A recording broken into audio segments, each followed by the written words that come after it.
a game, but it is absolutely not. Okay, this is the energy supplement from Just Move Supplements. That's right, it's damn near all gone, girl, and that's because I had to get that energy up so I can complete the workout, so I can give y'all this body, this transformation, get into it. Okay, and I'm done working out now, so that's why we're moving on to the protein shake. Oh yes, it's already in there, girl. It's already made right here. This is the mixture of the banana pudding, the chocolate cake, and the buttercream cupcake. And you really want to be fancy, you can go ahead and add that blueberry muffin if that's what you want to do, girl. But for me, it's these three right here. Okay, you put that with some almond milk, you mix it all up in honey. Okay, your muscles have gained life, new energy, agility.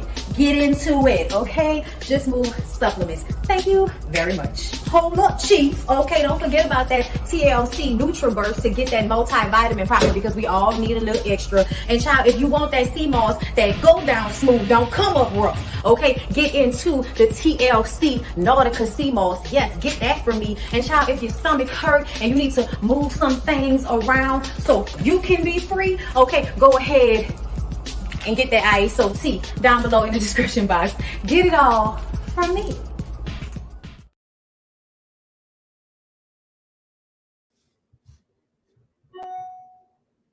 Come on in, come on in, come on in, not come on in, not come. Sorry, y'all know I'm weird, whatever. Hey everybody, what's up? It's your girl BondyBlue. So let's go ahead. Hey everybody, what's up? It's your girl BondyBlue. Okay, follow me on Instagram and let's get into the video, right? Hey everybody, what's up? Happy Friday. It's your girl BondyBlue, and I am back for another Now That We're Grown. We are about to get into soul food, girl. Listen, I feel like when I was watching this movie this time, I didn't realize how toxic it was. Like, I didn't realize how toxic this movie was until now. We're about to get into some things, but before we do, I want to let you guys know about Bondy's Boudoir, okay? Which is going to be my kind of, my sex show type situation. We're going to talk about things. We're going to get into some things, okay? I also now have an affiliate deal with Sador, okay? And Sador, you use my code Bondy, you get 15% off any of Sador's sex toys and such things, okay? So we're going to get into that and I'll give y'all more info on that. But I've already posted it. So y'all know I will be with Sex with Ashley. Okay. On Monday night, 6 p.m. Okay. We're going to get into some things. So yeah, a new series, you guys. So I hope you guys come through.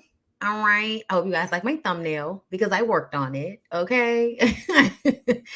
And yeah, hopefully you guys will come through for the live. I've explained it, but I'll explain it that day that once it's over, I'm going to take it off YouTube and put it exclusively on my website because YouTube is very funny about conversations pertaining to sex. So, we'll see how it goes. Yes, I'm glad y'all got y'all reminders set. Okay. All right. Let's go ahead and get into soul food. All right, girl. Like, hold up. Is this? Yeah. All right. Let me move this because I thought my lighting was better than this. Because it's like, what am I going to put a light on my face for when there's all this sun? Okay. So let's do that. All right, girl. Not that one. Oh, that's the wrong one, child. Where is this one? I have to go and leave me. I'm coming, y'all. Give me 1 second. Baby, no, let the be sway. But that's a good opportunity to tell y'all. If y'all did not see my Waiting to Exhale one, y'all need to see that one because that one was good too. Okay, but this is the soul food. All right, so those graphics moving around. Okay. Hey everybody, I hope y'all are doing good. I hope everybody is having a good day. Let's go ahead and get into it, okay? Are y'all hearing and seeing me clearly? You know what? Before I even do that, let me go ahead and start a recording so that if anything glitchy happens, we're all good in the hood and shit. Okay, hold up. Where is my OBS? Love the pink and purple. It's just pink. Thank you though. Just different shades. Girl, I just put this on because I was cold and I just bought it. I'm so excited that you're right on time about to clean and get a key from this. Oh yes, you will. Oh yes, you will. Okay. All right. I watched the Wait to Exhale video twice. It was really good and educational. Made me look at the movie in a different light. Oh my God. I love it. I appreciate that. Okay, girl. Girl. First of all, bitch, I ain't got no lipstick in here. No lipstick in here. Do something. Shit. What is this? I need to keep me like a one up here, but I'm always end up putting them in my purse. Okay, hold up. You know, something. Okay. All right. So, soul food. Soul food starts off with the youngest of the Joseph sisters, Bird, okay? Her wedding. Bird's wedding. I don't know if y'all remember this scene, but we're about to go ahead and get into the ignorance of this shit. So, first of all, Reverend wanting to be put down for Tuesdays to have sex with Bird, joking with her mama that he want to be put down for Tuesdays. And she just, I wish I had my hat. I'm going to just say that it is very problematic to me that Reverend was allowed to sexually like assault and touch and grab on all of the women all the time. And everybody just laughed it off and acted like it was, oh, it's not that big of a deal. It was a lot of that going on. It was a lot of, oh, let's just laugh it off like nothing's wrong. And it's really giving psycho. It is when you really think about how many things just in this family that they were willing to ignore and let go of and just act like wasn't happening. Insane. But yet again, microcosm of the Black community. Microcosm of the Black community. Okay? So Samuel shows up to put some money in Bird's titties. Okay? Meanwhile, some hoochie coochie mama is shaking her fat ass all over Bird's new husband on the dance floor. Couple of questions. How the fuck Samuel and Lim's ex-girlfriend get in the building? When I tell you what's crazy is that's realistic. Do you, let me tell you the Reverend stuff, yes. But when I tell you that a wedding would not have had, like, what? The way that girl was shaking her ass all on Lim and Bird just goes back into the bathroom.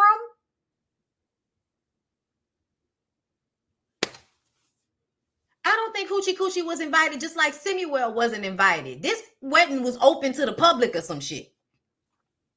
Y'all know how Black folks be. Oh yeah, y'all just let them in. Just let them in. Just let them in. Once everybody done had their first round of food, you just start letting people in at that point. That's what happened. Okay. And I was just kind of like, girl, when I tell you me and that would have had a motherfucking problem, how dare you embarrass me like that? It's one thing for Samuel to come up there and she just stand there while the nigga put the dollar in her bra, you know, and touch her breast. It's a whole nother thing for Lim to be up there doing all of this, okay? And homegirl dress kept riding up, so she had to keep pulling it down. And I was just kind of like, he is out of control of himself, and everybody is going to act like there's nothing wrong with it. Big Mama tells Ahmad to tell Bird to get her butt out there with her brand new husband. They're in the bathroom, if y'all recall. Terry asked what Bird was thinking, just standing there and letting Samuel fill her up in her wedding gown. I said, Terry, I don't know what she was thinking, honestly. I don't know. Because she had a look of disdain on her face. Okay? Lim is L-E-M, y'all, just so y'all know. It's short for Lemuel. Okay. Girl, listen, I don't know where y'all got these names from. Simuel, Lemuel. I don't know. Okay. I think Lemuel might have been in the Bible or somewhere. Child, I don't know. Anyway, so Terry has to remind them that she paid for the wedding. And Mac's like, damn, Terry, why you gotta always remind everybody you paid for everything? She was like, because I do. The fuck? Listen, I'ma just say this. I know y'all want justice for Terry, but Terry would do a lot of this shit to herself, thanks to her mama. And at some point, if you're going to be the smartest person in the family, you need to stop being mind fucked by the bullshit being taught to you by the family, including your mammy. And that's no disrespect, but Big Mama is going to have to step down off her pedestal for this review. So I have issues. Okay. I have issues. When Terry and Max decide, let's go out there and beat this hoe down. Okay. Look, it wasn't really Max. Max pregnant, but Max was like, we feel even better if we go out there and beat that hoe down. I'm like, girl, you pregnant. Why are you trying to fight somebody? What's wrong with you?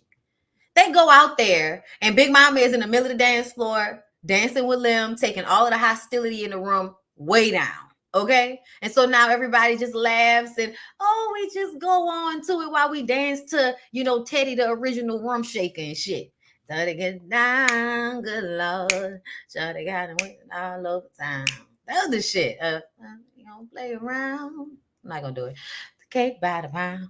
There are other songs that we're going to sing. Trust me. This is definitely going to be a musical review. So if you do not like for me to sing, I urge you to go and listen to Ray J and Omarion sing live and get the fuck out of my face, because I never sound that bad.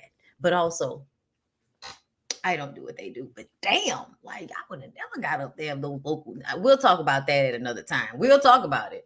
But child, I was so embarrassed for them niggas. I had to cut that shit off. I couldn't even watch the whole thing. I had that shit on for a little minute. Oh.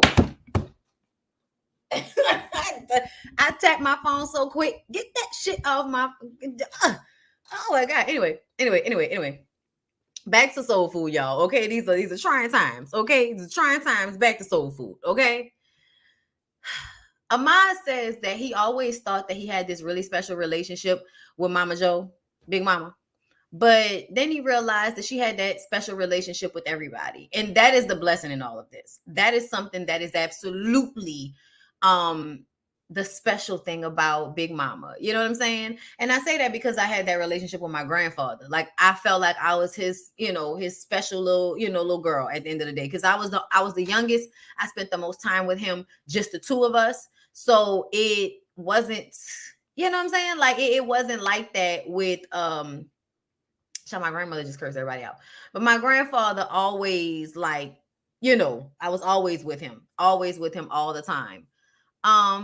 What else? Sundays at Big Mama's is how it started. Okay, we gotta talk about Sundays at Big Mama's house. Okay, how it brought folks together. All right, Reverend, once again, busting slob on all of the women and everybody just letting it happen, and the men are standing on the sidelines with these crazy looks on their faces, but they aren't saying anything and they aren't doing anything. Problematic. Okay? Problematic. If someone is making your wife feel uncomfortable, him being a reverend and an elder in your community does not mean you stand on the sidelines and chew your food all aggressively and shit. It means you go in there and say, all right, Reverend, here you go. Get your food. Get the fuck on now. Like nobody said anything. They just kept letting it happen. And the only way you would get him not to come around is when there was no damn food.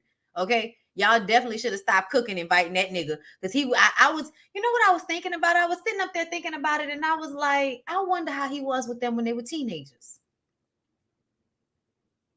I'm going to leave it alone. But I'm damn sure looking at y'all like, would y'all have allowed Reverend to do a little bit too much with the kids? The way y'all let him just hands on the women the way y'all do? It's ridiculous. Okay? Moving on from there. Granddaddy owned a corner store, a grocery store, and the laundromat. Okay, we bigging up grandpa. All right, that's what we got to do. Not bad for a black man in those days, nigga. That's not bad for a black man today. Okay, to own that many businesses. All right. Uncle Pete never leaves his room.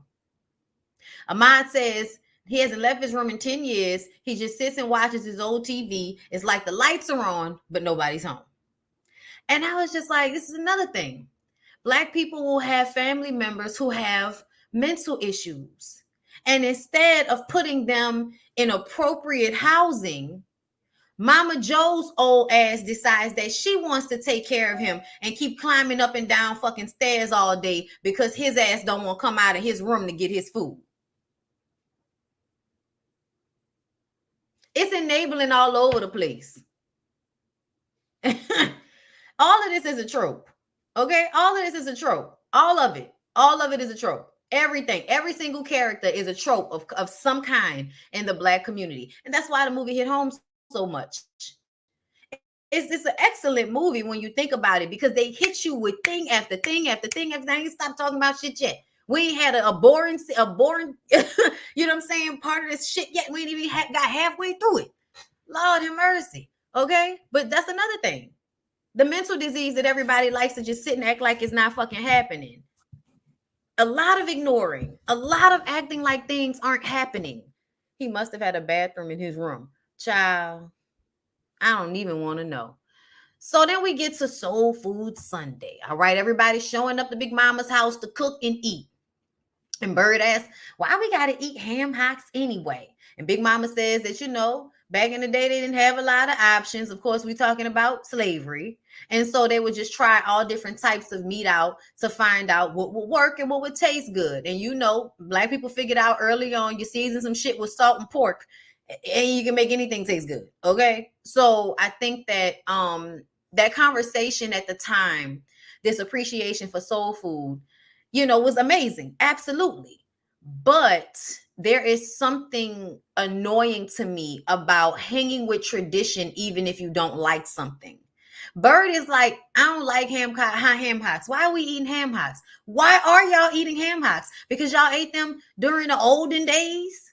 Like, it just kind of seemed like everything is to be made a tradition, even down to what the fuck you eat on Sundays. And I mean, listen, I'm black, okay? I know you don't eat ham hocks every Sunday, but I do feel like that was another representation of eating things that people had to eat out of necessity. And you are no longer in that space as a people, and you're still eating these foods. And now we're understanding that these foods can sometimes make you ill, especially if you are inactive, okay? And because a lot of black people work so hard, once they don't have to work that hard anymore, they just want to sit. They don't want to do anything and they become inactive. So now you're inactive and you're still eating food that the slave masters threw to the slaves as slop because it's seasoned well. So now, in fact, you're physically killing yourself. Like, Jesus Christ. Oh my God, we're going on. Okay. Lim comes in beckoning for Bird to come and, get some of this dick in the bathroom, right? And Terry was like, if she spent more time getting her shop together instead of following behind Lim, then maybe she'd be able to make the money and pay me back the loan. You know what I'm saying? And Max reminds her, girl, you are not hurting because you gave Bird that money. And she was like, it don't matter. Okay. As far as y'all concerned, it's automatically Terry's money. Okay. ATM out this bitch. All right. And then Big Mama chimes in and says, the both of y'all hush. Terry, stop tearing down your family. You already on husband number 4. Okay. That's what she said. Nah. Was it husband number? No, it was husband number 3, huh? I thought it was husband number 3. Maybe I wrote that long. I mean, maybe I wrote that wrong. Get your words together, Brittany. But I felt like in that moment, I was like, everything is male-centered. Everything is male-centered. It was husband number 2. It was husband number 2. Okay. Even though Terry ended up, Miles. Yeah, the football player, then Miles. Then, of course, in the show, Damon. But whatever. We're not talking about the show, and I'm completely cutting my knowledge of the show off from the movie because the movie just added a lot more depth to the characters and it made them more reasonable for us to root for. Because in this movie, it wasn't reasonable to root for some of these people. It just wasn't. But because we're black and we know these people and you give us good food and get good intentions and all of that. Hey, Scotty. So yeah, I just it's a lot of issues for me in here. But either way, Big Mama burned her arm. She hasn't been taking her insulin or going to the doctor, and she seems to think her herbs and turpentine will cure diabetes. This is another thing. Now, mind y'all, this movie came out, what, 1997 or 1996? Or was it 95? Let me make sure. I feel like it was 96 or 97. But either way, my grandmother died from her complications. Hold up. Movie. I gotta put movie in, child. My grandmother died, okay, in 1997. That's what I thought. Okay. So my grandmother died in 1998. And in 1997, she was in well, she wasn't in a coma, but because their grandmother was in a coma. But my grandmother had a stroke, and then one side of her body, you know, one side of her body went numb, and she could no longer do for herself. She could no longer really talk.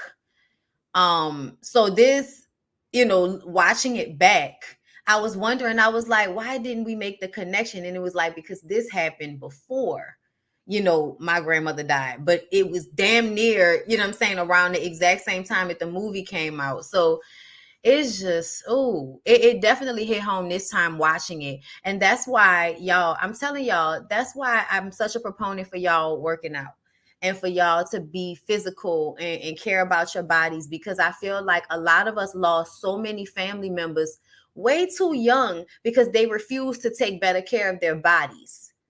Like, it's exhausting when you think about how many family members you lost because they didn't want to work out, because they didn't want to eat better, because they wanted to drink up all the soda, didn't want to drink water, it don't taste good, everything has to be salted to the nth degree. Then you don't want to go to the doctor. You don't want to listen to the doctor when they tell y'all what to do. You don't want to be physical. You know what I'm saying? So that your blood can run through your body and help you metabolize some of the shit that you putting in it. Y'all don't want to do any of those things. And it's just sad because I feel like it's some weird cycle that we've been put in because of, racism, slavery, and then on top of that, working so hard that you don't want to do anything else. But you don't realize there's a difference between working your ass off at work and being physical so that you can do something for your body. It's two different things, and we equate the feeling of it like it's the same, and it's really, really not. And it's just sad because I feel like we keep going through these things over and over again, except for now they've given y'all surgery. Now they've given y'all surgery, and you don't have to just ignore it. You know what I'm saying? You can still do whatever the hell you want to do, and then go get somebody to cut into your body and make sure your stomach is flat. And as long as your ass is big, that's all that matters. So after the reverend is done praying for the legs and breasts under and around the table, Big Mama says that she dreamt the fishes last night, okay, which means somebody is pregnant or gonna get pregnant. Bird is teaching Lim the ways of her superstitious family because everybody has something suspicious, superstitious, something to say, all of that type of shit. And it really was because the daddy was a gambler. And most people that gamble have, superstitions in the way that they do things, okay? And plus the people was from Louisiana, I believe his side of the family was from Louisiana. She also burned the crab cakes. Bird is like the only one that really can't cook. It's sad. But she's the youngest. So y'all know what that tells me? That means that she was spoiled. Y'all always spoil the last one. Y'all, you'll put all of your best intentions on the oldest. You'll probably ignore and put the most work on the middle. And then on the last one, you'll try to correct all the mistakes that you made on the first two, which will sometimes provide a lack of discipline. You know what I mean? Like, I feel like that's what happened with Bird, because like one sister is a lawyer, the other sister is a homemaker, and you're a hairdresser now, but you seemed to be like a get it girl that was getting taken care of by Samuel until you realize you didn't want to be treated the way Samuel treats the women that he controls and takes care of. And then you want to be with the hood nigga, and you get with the hood nigga and he treats you a little bit better and you love him and all of that shit. But he has no had lack of direction, and he has lack of direction.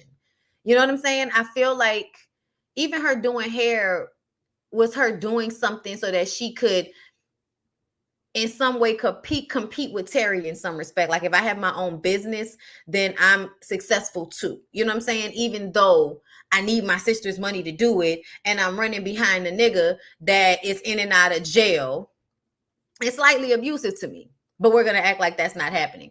Okay, so yes, like I said, Bird gives spoiled.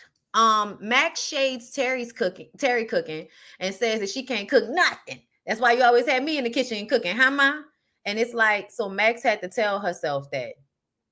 That's what Max had to tell herself. Max shits on Terry when it comes to cooking and things of that nature, because I think she felt like the workhorse.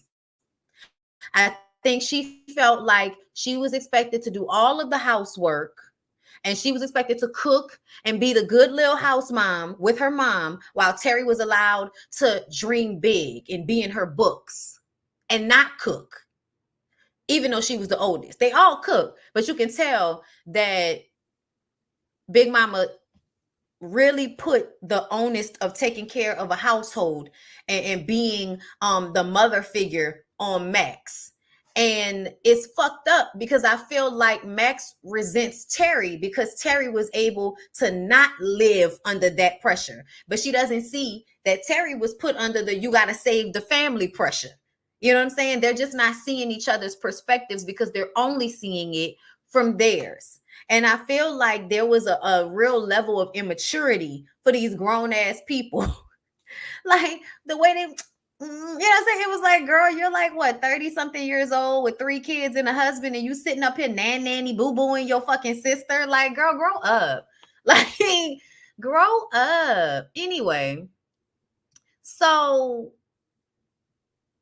from the shading of Terry becoming the successful lawyer, we get into how Max stole Kenny from Terry in high school. Okay, so Big Mama would always make Max and Terry go on whatever dates they were going on together just to make sure that they were safe, right? Because if one sister's there, a dude will be less likely to try something than if they're alone, which is smart in essence, but they're close in age. So what it ends up doing is one sister is a little bit more carefree, one sister is a little bit more uptight. So for niggas that's trying to fuck, they're not going to be able to get it out of Terry because Terry's a little bit more uptight.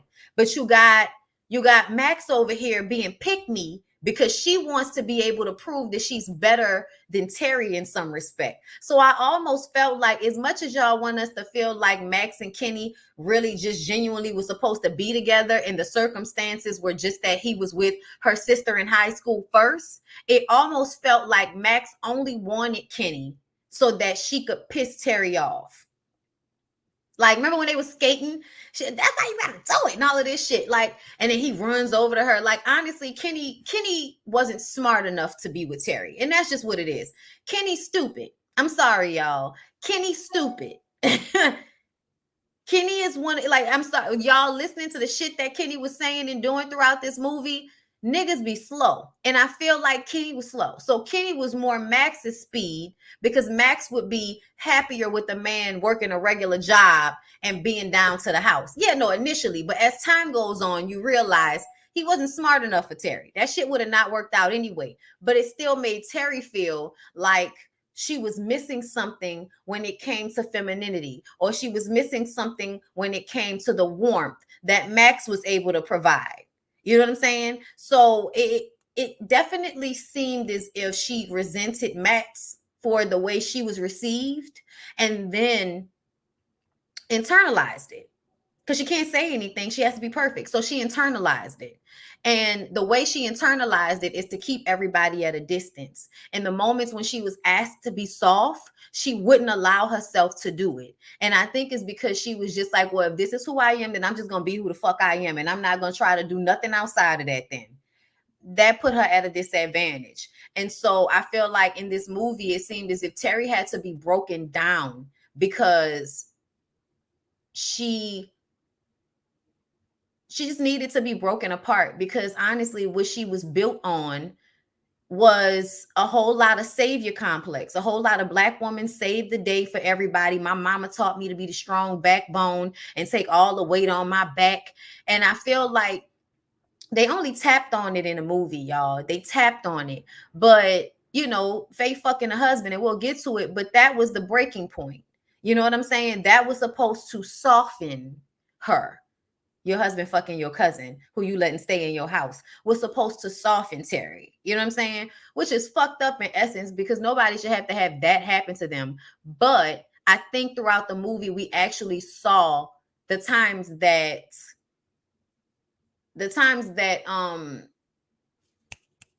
Miles was trying. Miles was absolutely like putting forth effort and cooking dinner and trying to create like the nurturing space for Terry. And Terry was just like, no, no, no. You know what I'm saying?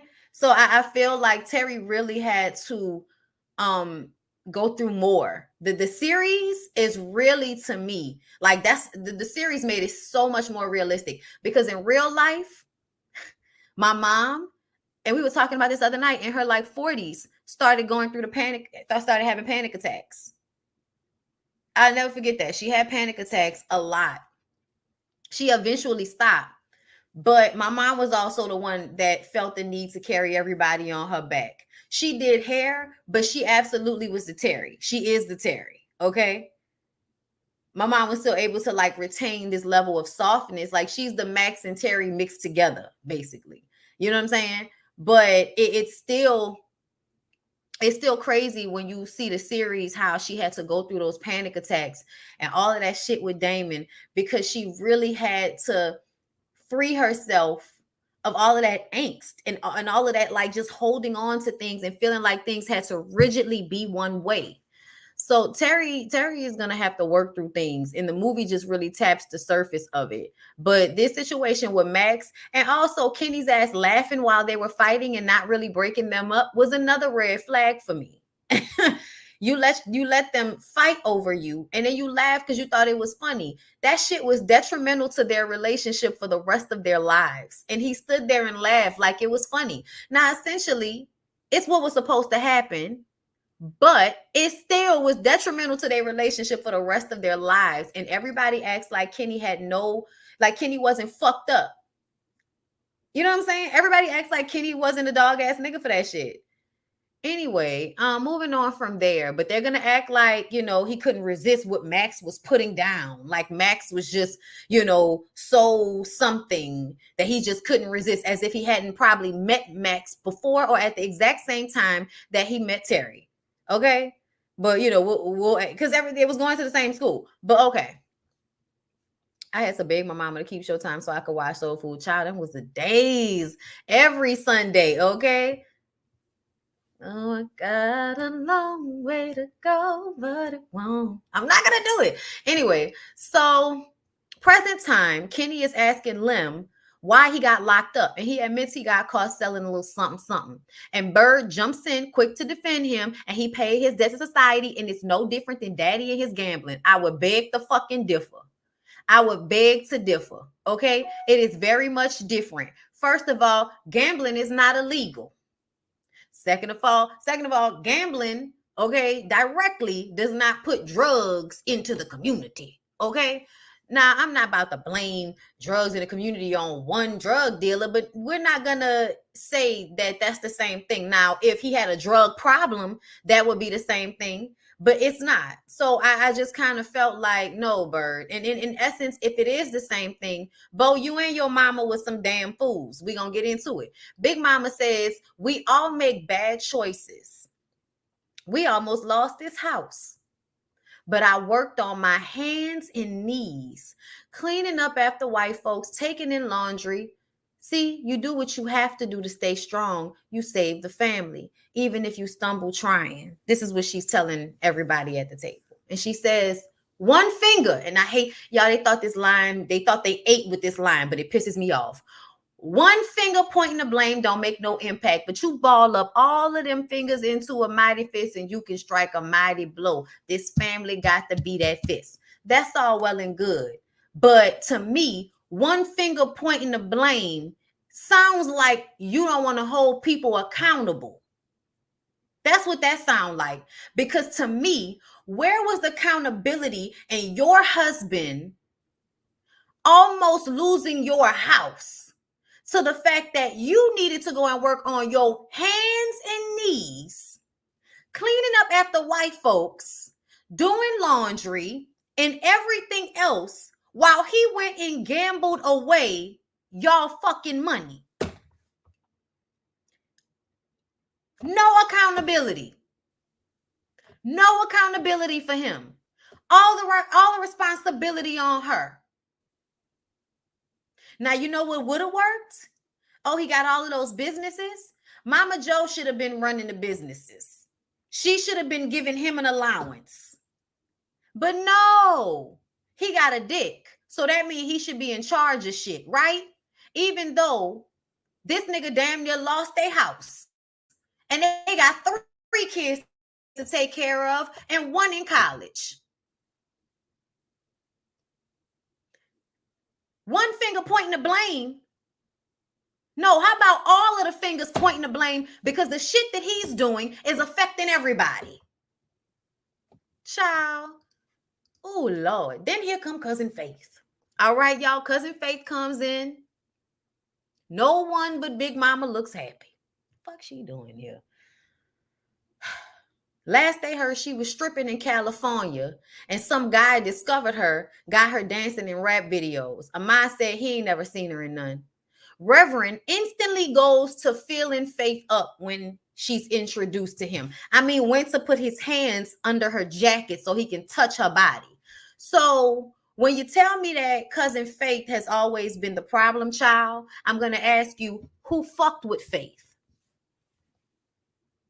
Because I was triggered by y'all laughing and allowing the Reverend, because that's what Big Mama did. Every time the Reverend felt up one of her daughters, or every time Reverend made a joke about fucking one of her daughters,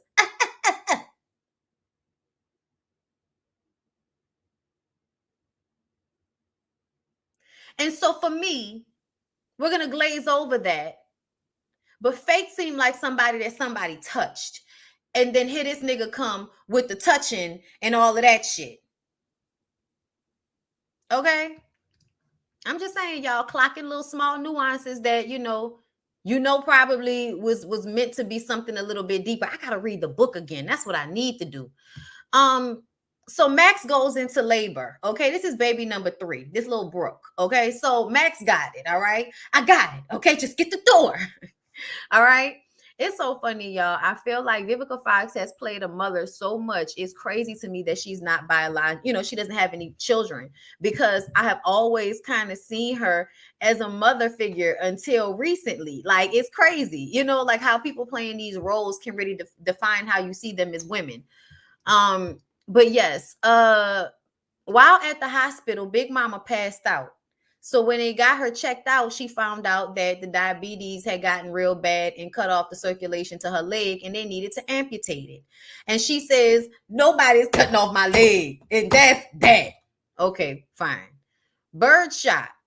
Samuel comes in looking like a beautiful devil and tells Bird that she's getting thick.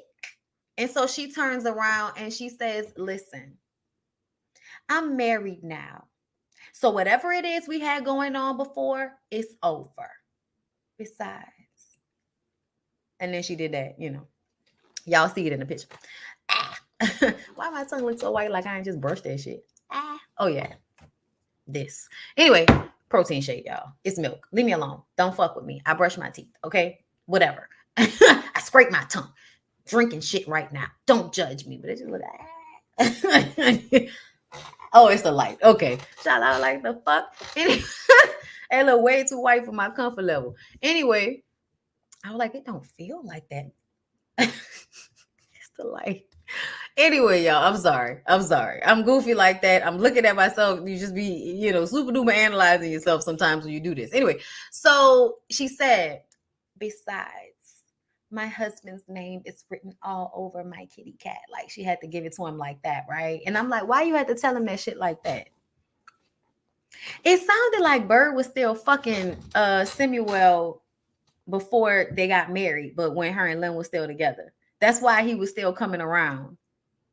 Like, that's what I think. I think he was still coming around because Lim was in and out of jail. I don't know where or when she met Lim, but something tells me that she loved Lim.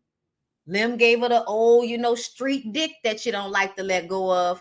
But mama ain't raised no fool, and I ain't about to be out here with no, being no girlfriend to no nigga in jail and not being taken care of the way I want to be taken care of. So she had Samuel too. And I think she was always fucking with Samuel until they got married, which is why, and I think he was fucking with old girl until they got married. I mean, technically, that's what the fuck you supposed to do. Like, I'm not about to be mad about that because in essence, the ring in the marriage is the only thing that really secures the bag, in my opinion. And that's the way everybody needs to move. I know y'all feel like, oh no, girl, whatever. Until the bag gets secured, it ain't really yours, okay? You're renting, you do not own, okay? For lack of a better term. He gives her a gold bracelet and tells her, he wanted to give her a gift that he know her man can't afford and to call him if she ever needed him. And, she's turned on by that because Lim ain't making a lot of money. That nigga straight out of jail and she's struggling to get this shop running so that she can give her sister back this money. You know what I'm saying? So shit it ain't going the way it's supposed to be going all the way. So Samuel kind of looks appetizing sometimes, okay? Child, and that nigga just know he was the shit in the 90s, okay? He was always showing up with moisturized hair and a beautiful suit and that goatee. So Kenny comes home all excited with a new computer for the baby. And I was like, why you coming in here with a new computer for the fucking baby like Ahmad don't need a new computer? He the one that can use it. Anyway, he looks at her and tells her how beautiful she looks holding a baby. And so he puts on some music. Y'all know, play another slow jam. This time make it sweet on a slow jam for my baby and for me. And what they say is true. I feel the same way too. See, I waited all night long just to dance with you. Okay, I'm gonna stop. But shout out to Monica and Ursula or whatever. So they was about to get into some things. First of all, did y'all hear her telling him that the 6 weeks not up? And it was almost like, so you was about to let that nigga fuck you before the 6 weeks was up? I don't know. I don't have children. I guess y'all do that, but I kind of felt like you don't want to make sure that's all healed up before you let somebody rub friction against wounds. I don't know what it feel like, but I don't know what it feel like. But yeah, Usher and Monica is a remake, but that's the song that's on the soundtrack. Stay with me. The songs are from the soundtrack. Okay. No, we don't. Listen, because I feel like somebody was recently talking about that on social media, and everybody was acting like, shit, I had sex before the 6 weeks was up. I was like, girl, you don't want to have sex. That's what I was thinking. I was like, who is out here like, yeah, bust me open before the stitches is dissolved? Like, I need to download that. Oh yeah, it's a C-section for sure. No, because you ain't even all the way healed yet at all. Women do that, unfortunately. Ooh, oh, I don't know, but it just people, honey, people do that all the time. Okay. I don't know. I don't know what you are means. Especially if you are breastfeeding. Oh, you mean fertile. You are extremely fertile. Okay, got you. Y'all know when y'all don't say shit in complete sentences, I don't be knowing what y'all responding to. That's how women end up pregnant back to back. 6 weeks is a long time.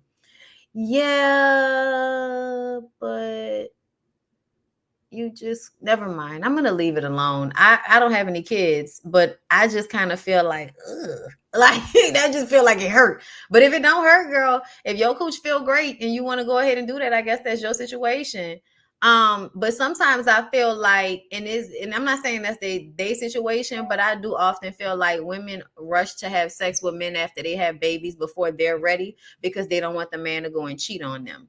So they want to hurry up and give him, unhealed pussy so he don't leave and go cheat on them. Okay. And it also could be because you horny and all of that. So fine. But I just kind of feel like I'm not about to be trying to rush to have sex with nobody after I squeeze something the size of a watermelon out of the opening of something the size of a lemon. So I don't know. But hey, if it feels good to you, you do you. But sometimes it feels like, y'all out here doing that so y'all can keep them niggas happy. And I just think that that's abusive to your body. Um, but either way, she was like, come on now, we got to wait 6 weeks. And he was like, oh, come on. So it just kind of felt like he was about to get his way about that. And then Lim came knocking on the door. Lim lost his job because he lied on his application about being a felon. And so he is asking Kenny for his advice. And he was like, and also asking him if, he knows anybody that's hiring. And he was like, I don't, I can't think of anything right now, but we'll find you something. And he was like, okay, the only other thing is that I have to tell Bird. And Kenny gives him the most terrible fucking advice. How you going to tell this man not to tell his wife that he lost his job? Like, what are y'all even talking about? Y'all are living at Big Mama's house. So y'all don't even have no money, right? Bird don't have shit because they're living in the big house right now. Both of them. You and your husband are living in your mama's house right now. She's just in the hospital. Okay? Well, she ain't in the hospital. But y'all know what I'm saying. Okay? They was living with Big Mama. We just didn't see it until Big Mama was in the hospital. But I just thought that was stupid advice. Like, that's such a stupid thing to lie about. Why the fuck would you lie about income coming into our home? Like, and then you don't want the help. You don't want the help. Somebody wants that, if your woman could have got you a job, you didn't want that help. But you were okay with her paying bills. You were totally, nigga, we're not even there yet. But because I'm thinking about that bathroom scene, pissed me off. But anyway, don't tell a black woman you don't have a job. Talking about because Bird walks around in Chanel sandals and shit, he don't want it to seem like he's living off of her. You are. Y'all are living with her mom.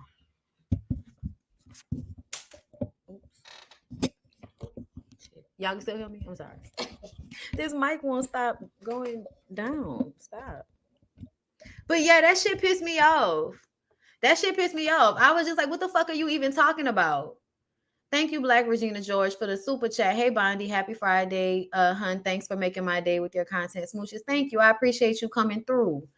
But you can't lie to your wife about shit like that.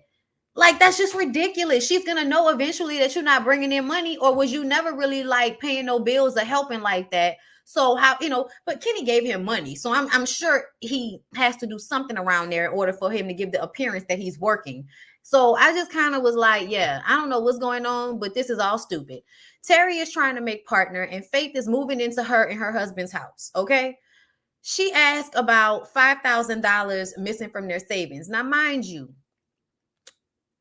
Terry came home and Miles already had, I think Miles already had picked up Ahmad, and him and Ahmad were at the house cooking dinner, waiting for Terry to get there.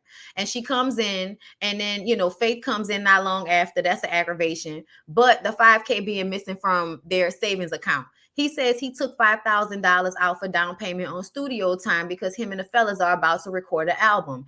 And she starts going in on how she thought that, this music thing was just a hobby. And he was like, why would you say that? And she said, because you're a successful attorney and you work at a great firm. And if you would just focus on that, you could make way more money and quit this music crap.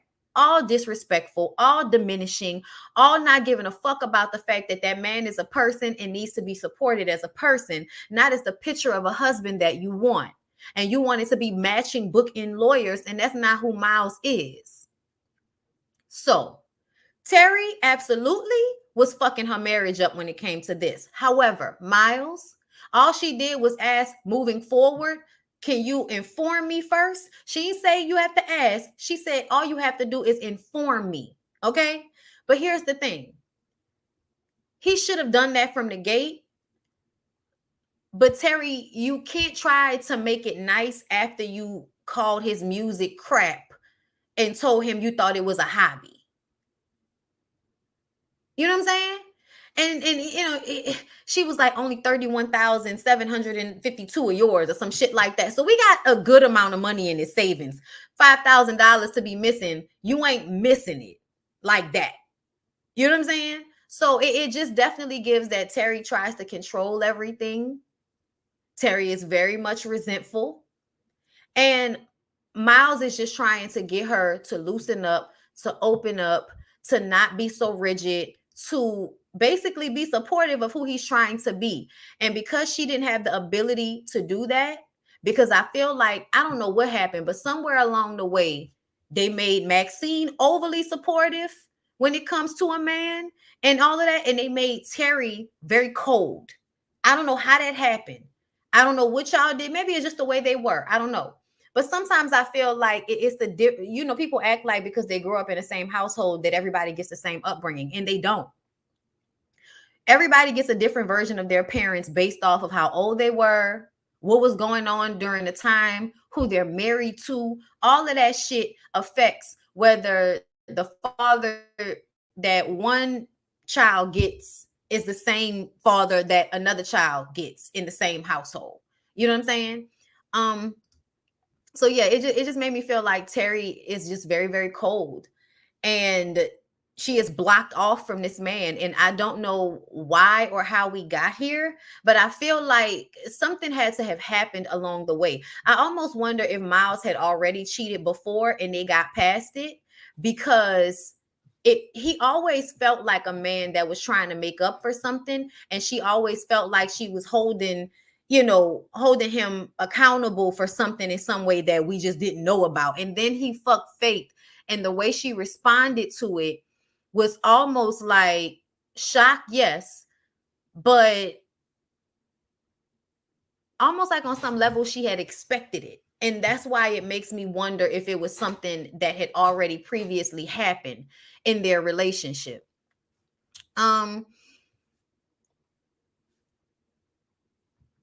So Big Mama goes in for surgery and she ends up going into a coma, which was extremely heartbreaking and worrisome for everybody. Lim tries to find a job, but no one wants to hire him because he's an ex-con and he doesn't have any referrals. He picks Ahmad up after school, and y'all, one of my favorite songs is playing on the radio. Just keep your faith in me. Don't act impatiently. You'll get where you need to be in due time. Even when things are slow, hold on and don't let go. I give you what I owe in due time. Who say good folks is not supposed to die? The same that say good folks is not supposed to cry. Look, I ain't gonna do it, but that's my shit right there. Struggling's just a part of my day. Many obstacles have been placed in my way. I know the only reason that I make it through is because I never stop believing in me. So people wonder why we in the first place. They can't believe because they ain't never seen your face. Well, even if you pray the next day, you gotta try. Can't wait for nobody to come down out the sky. You got to realize that the world's a test. You can only do your best and let them do the rest. You got your life, you got your hell. So quit procrastinating and push it yourself. Listen, no truer words have ever been put into a fucking verse. Do you hear me? And not only that, but I never paid attention before to how that matched his situation. Y'all, this scene, I would glaze over this scene. But Lim goes to pick Ahmad up, and Ahmad looked like he was about to catch a train after school. And he tells him, I got to tell you something, but you can't tell your mamas or your nosy ass aunties. And Ahmad is like, all right, yeah, I can keep a secret. And Lim tells him that he lost his job and he's having a hard time finding a new one. And Ahmad tells him not to worry, he'll find one soon. And he said, you got a lot of confidence for just a little shorty. And he was like, yeah, everybody says I get my confidence from Big Mama. And then Lim asked him to put his gloves in the glove box. And when he goes to open it, his gun is in there and he hurry up and shuts it. And well, Lim hurry up and shuts it. And he looks at him, he says, I spent a lot of time in prison, right? And he was like, yeah. He was like, well, that would have never happened if I was smart like you seem to be. So even in that, I think they were trying to show us, and this is why people wanted Lim to win. It was because they felt like Lim had a good heart. They felt like Lim meant well. You see what I'm saying? So yeah, Lim is an ex-con, but he wanted to have a job. He wants to take care of his woman. He wants to be there. He wants to be a good, example. Because even when the gun thing happens, he made sure to give Ahmad the understanding. You know what I'm saying? Like, don't think this shit no play shit. Like, understand that I spent a lot of time in jail, and if I were smart like you, I wouldn't have been. So understand that I was stupid and I made a mistake. Okay? Which is not the same thing that's being taught to these kids nowadays. So I do feel like in that, Lim was trying to teach Ahmad something, but Ahmad turned around and says, Big Mama always says you got to love yourself. Maybe you should try that. And y'all, I can't even tell you how we never paid attention to how big that was for the kid in the family to turn around and say that to one of the adults, that he could see that he didn't love himself and he needed to. And y'all, it makes me, y'all, it's so like my family, because I'm not going to tell y'all no story right now, but I'm going to tell y'all that there were many a times when I was a kid that everybody would take with them. Not only, did everybody take me everywhere with them, but they were very open with me and would talk to me. And, I'm like 10 years old, and my cousins that are in their 20s are confiding in me about their relationship problems. You know what I'm saying? And talking to me and crying to me about how they feel. And I'm telling them, no, you need to leave him alone and you need to just focus on yourself. Like, as a fucking kid, I'm telling my own big cousins that they need to love themselves more. This scene clicked so much for me.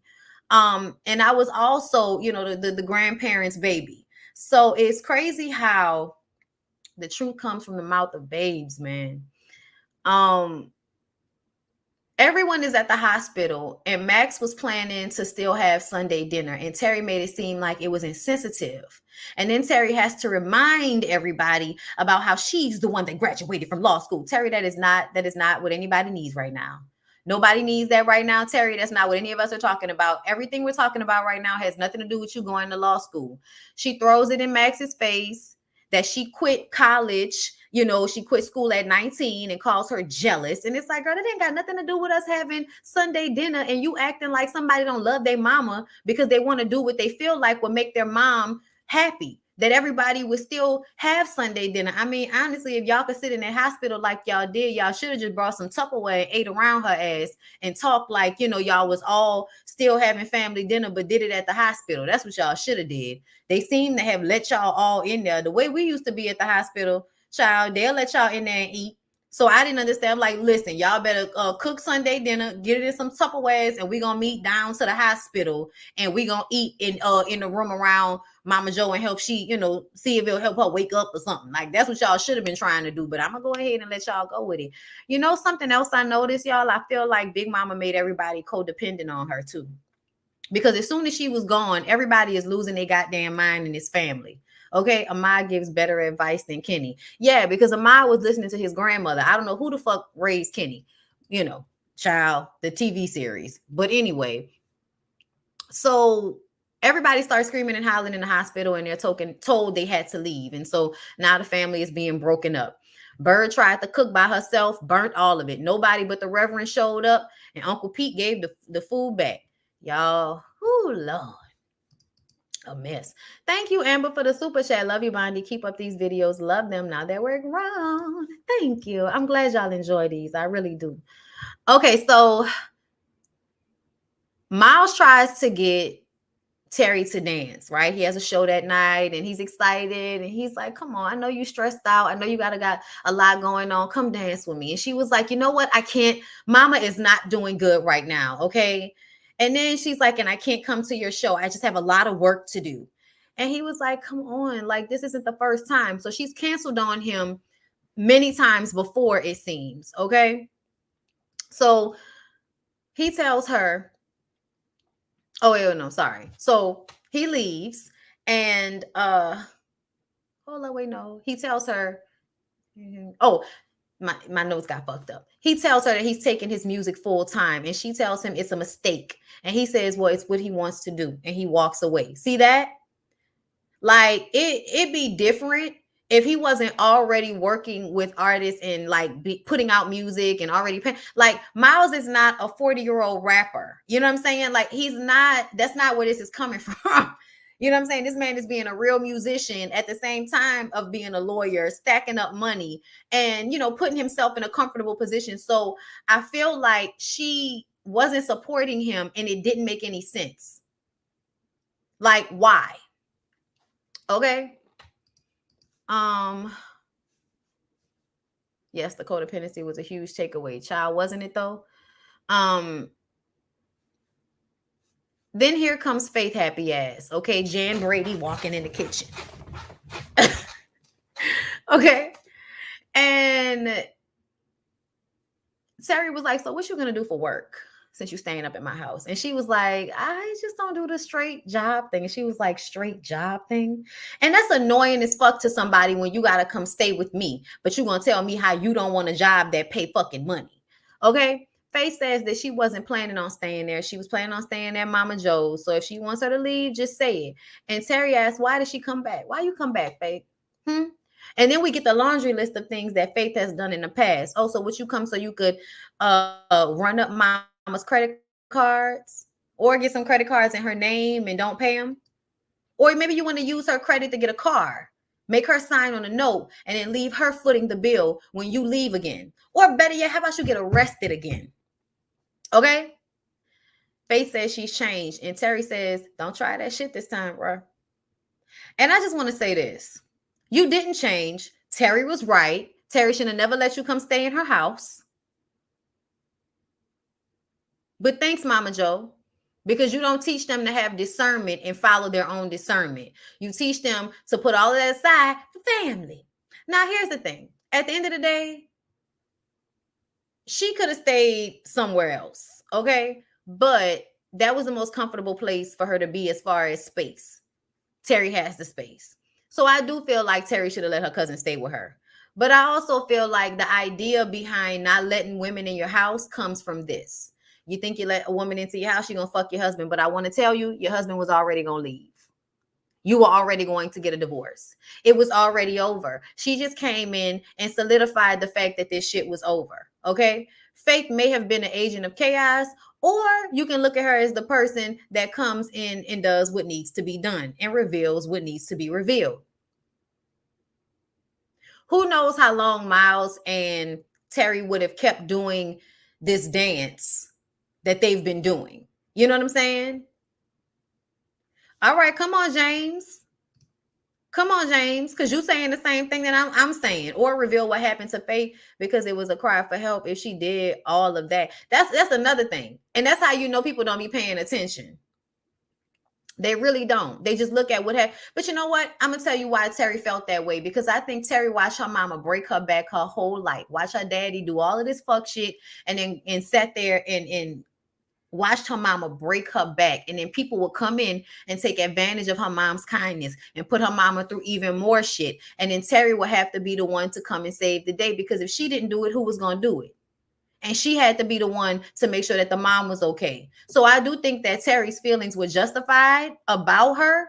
But I also feel like I'm not going to blame Faith too much, because Terry was already fucking her relationship with her husband up. Like, the man was asking for you to support his passion, support his dream, and loosen up a little bit. And you couldn't do it. And then you belittled him about it. So yeah. You know, we all play a part. We all play our part, you guys. We all play our part.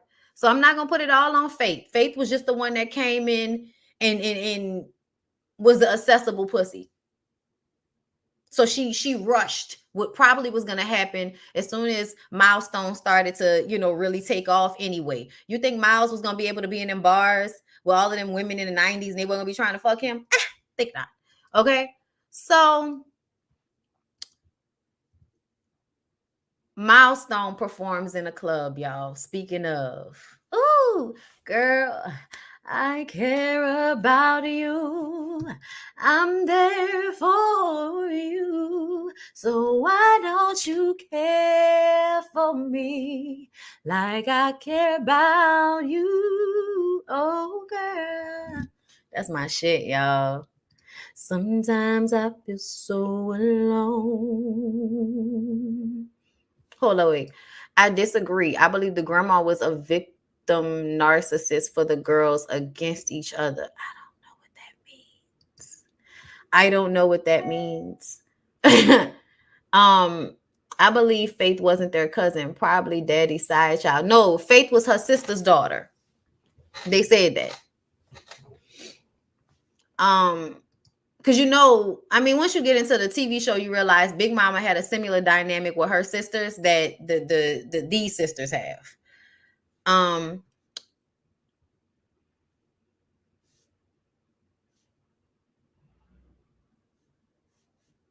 I thought it was her. She said it's my sister. I thought she said it's my sister's baby. Yeah, it was her. I thought her sister's. You said this is my sister's baby. I'm reading y'all comments a little bit. I almost bust out into wave in the air when hearing that song. Child, that is my shit. I love it. Okay. How go? Oh, hold up. I'm trying to get to the KC part. How this way? I thought that we were in love, but I right now don't know what you want. I make sure that I give you quality time. But lately I feel you're not home by design. But still I'm gonna try to give you the love of my life in hopes that you would open up your arms, baby. Yeah. Can I get a witness right now? So why don't you care for me? I got here. Hold up. Break down. Come on, y'all. And I'm gonna be done. Sometimes I'm not sure that I'm all you've got.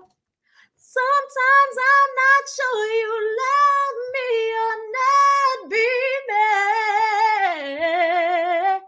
Girl, I care for you. And the one thing that I want is that you care for me too. Yeah, babe. I wonder if you care for me. Y'all, I'm sorry. That's still like my favorite song off the whole movie. Come on, background singers. Wow, wow, wow, wow, wow. Yeah, I love the ad libs. Casey Owens. Casey Owens. Listen, I love them forever. Okay, forever. Yeah. Listen, I love y'all. Okay, all right. I love that y'all are in this vibe with me.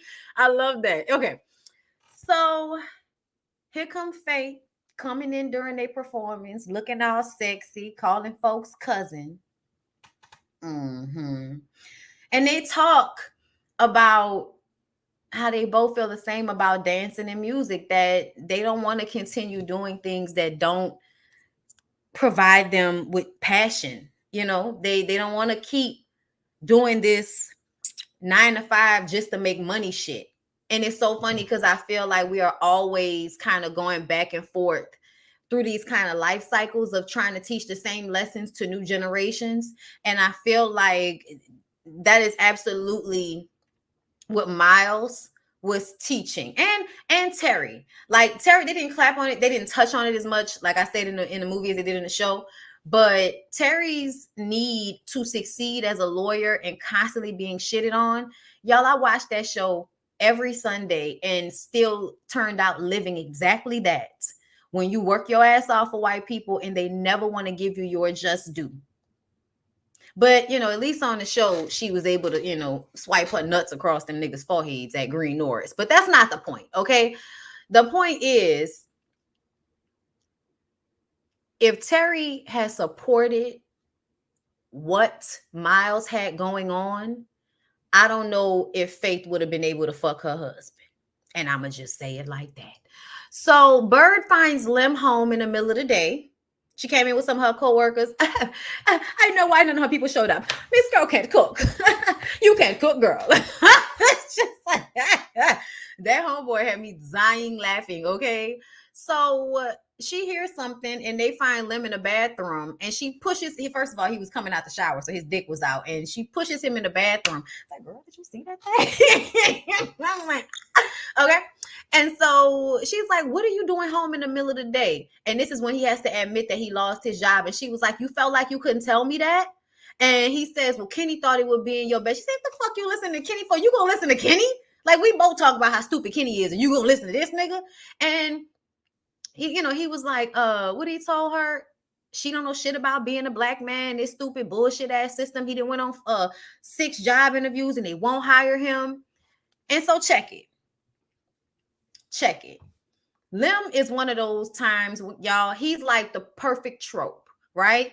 The perfect trope is a person that is going to slide through society's cracks and be the kid whose mom was out here being okay with him selling drugs as long as she could buy her liquor money, get her liquor money and go do what she wanted to do. Okay. So they didn't talk about that, but we all know the Lims of the world. Like, a lot of y'all sold drugs because y'all parents didn't take care of y'all. Okay. So you don't have the family dynamic that Bird has. So Bird is trying to save Lim because Lim didn't have what she had growing up. So they're giving him all of this grace and shit about being a felon and going in and out of jail and having these issues. They're giving him a break, right? But essentially, he is still out of control of himself. And this is why you don't make those mistakes. Y'all niggas don't be wanting to hear this shit. Especially some of you street niggas, y'all don't like to hear this shit that y'all had a choice, that y'all could have, chose differently. Y'all don't like to hear that. Because I know some, especially out here in Louisiana, a lot of you niggas don't have to get involved in the shit y'all get involved in, but you want to be cool. You think it's cool. And then your ass end up in jail. And then when you're fucking 40 and you got to ask somebody permission to go out the state and all of this shit, and then you're wondering why you thought it was so cool for you to go out and commit acts of violence and crime in your community so that your ass could end up being a statistic and a trope and a reason for a woman to be stressed out instead of a reason for her to be supported and feel safe. Y'all is fucking aggravating to me because I feel like Lim's story is the story that got a lot of women to go along with this love after lockup bullshit. When essentially these niggas don't be Lim. Really. In real life, Lim is cheating constantly. Lim is disrespectful. And Lim does more than just push Bird in real life. But okay, for the movie's sake, Lim will be, like I gave y'all, the poor little sad black man that just had the hardest, life and was dealt the hardest set of cards. And then he met the beautiful little spoiled bratty princess that can help him have a better life. That's a trope in our community, and that's what this is giving. So you didn't want to tell her that you didn't have a job. And then when she said she can maybe get somebody to help you get a job, you was like, Bird, no, I could find my own fucking job. You know what I'm saying? That's what he said, right? But then when she said, I'll just cover our bills, I didn't hear him disagree. I didn't hear him say, no, I'll figure it out.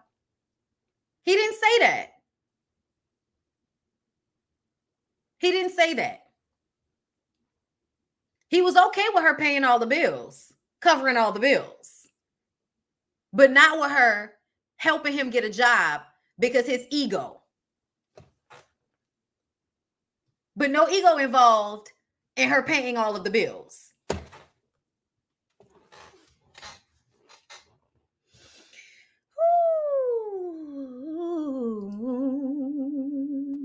Okay, like, it's ridiculous.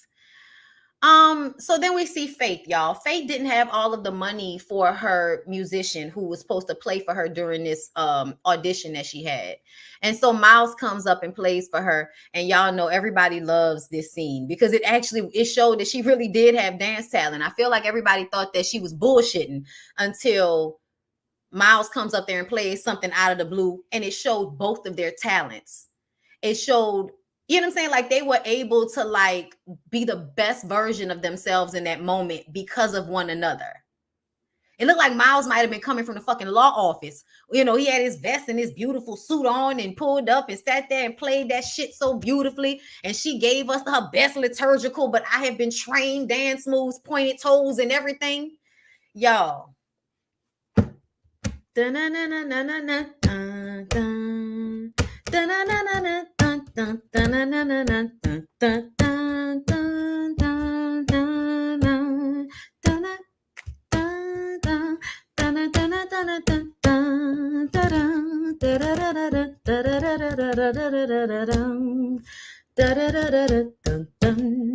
So yeah, they were gonna fuck after this. So Bird called Samuel to her shop on some real slick shit, okay? I want your love. I need your love.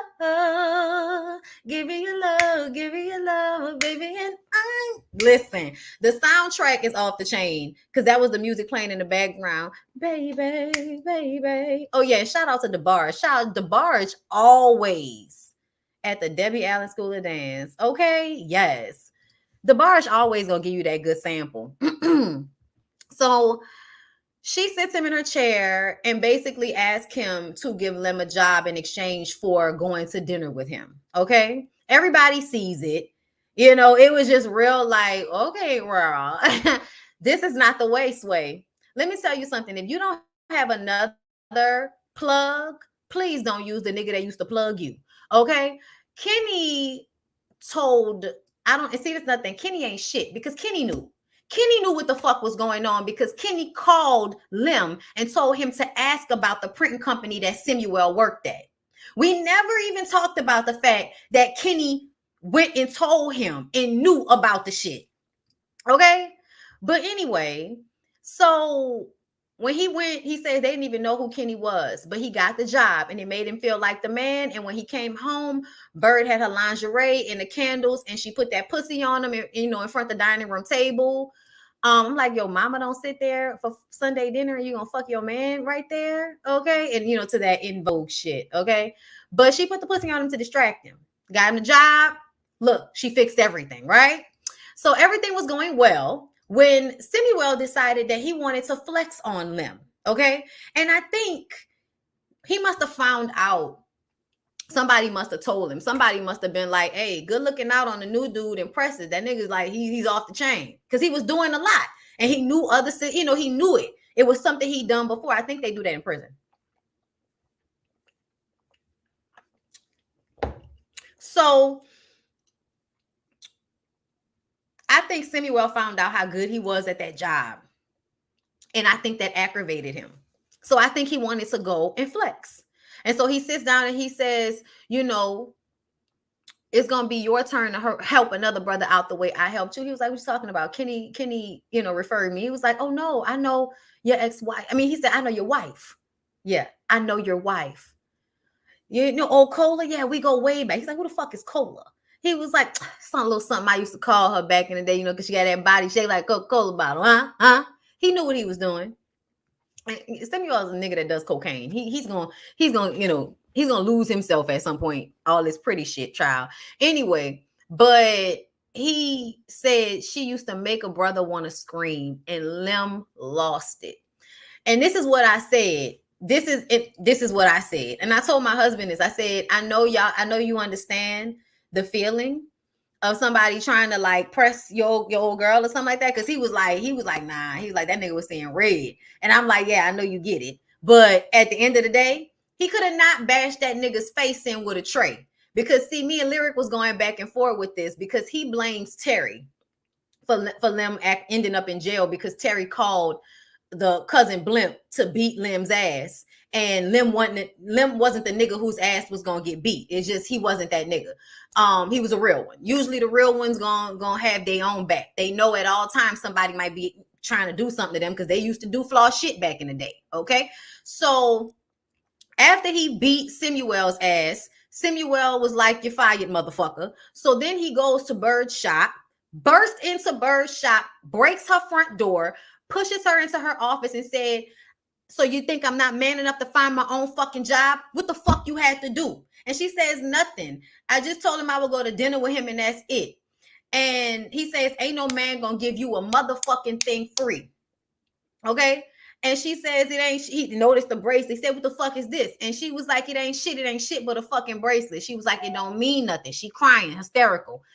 He pushes her up against the wall. Okay? "Motherfucker, stay the fuck away from me." All of this shit, right? All of this shit. Because she used her ex-nigga to get you a job, right? Cool, got it.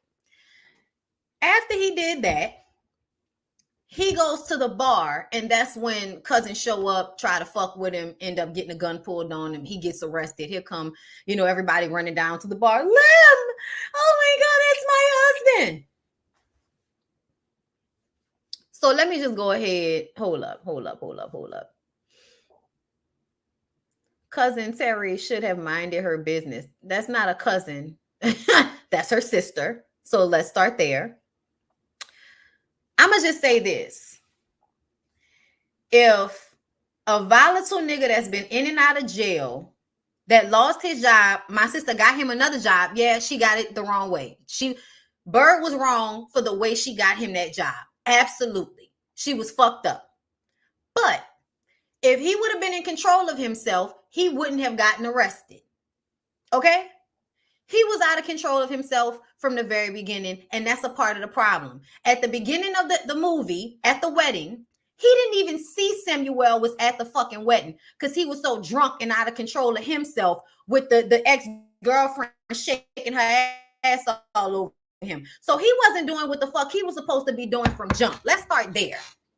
Okay? But you got the job. You out of control of yourself because you a street nigga that think that every time you get upset, you get to act however you want to act, and then that's just what it is. No, we're grown. You can't beat the nigga in the face with a tray, and then it's all good, okay? Then you can't then go to your wife's salon in front of everybody like it was a pack, y'all. Let me tell you something. My mama had a shop. If my daddy had ever came in there and did some shit like that to my mama, if you think that my uncles and my aunts and everybody else wouldn't have been around that bitch, you are out of your mind. Terry did what she thought we were supposed to do when we think that a man didn't put their hands on a woman in a family. You get the niggas that don't have nothing to lose to handle that shit. That's the rule. I don't know who family y'all in, but I'm going to tell y'all that's the rule around my way, okay? Terry thought that he hit Bird because Bird was in the bathroom throwing up because Bird was pregnant. Remember, mama dreamt the fishes, all right? However, he did push her, and he pushed her hard. And he broke the glass at her fucking job. Okay? So ultimately, if he were in control of himself, he wouldn't have gotten arrested. Let's start at the beginning, not at the end. And it was the end when Terry decided to pick up the phone and call Cousin Blimp. And Cousin Blimp didn't have a gun on him because Terry said, "Don't bring no guns."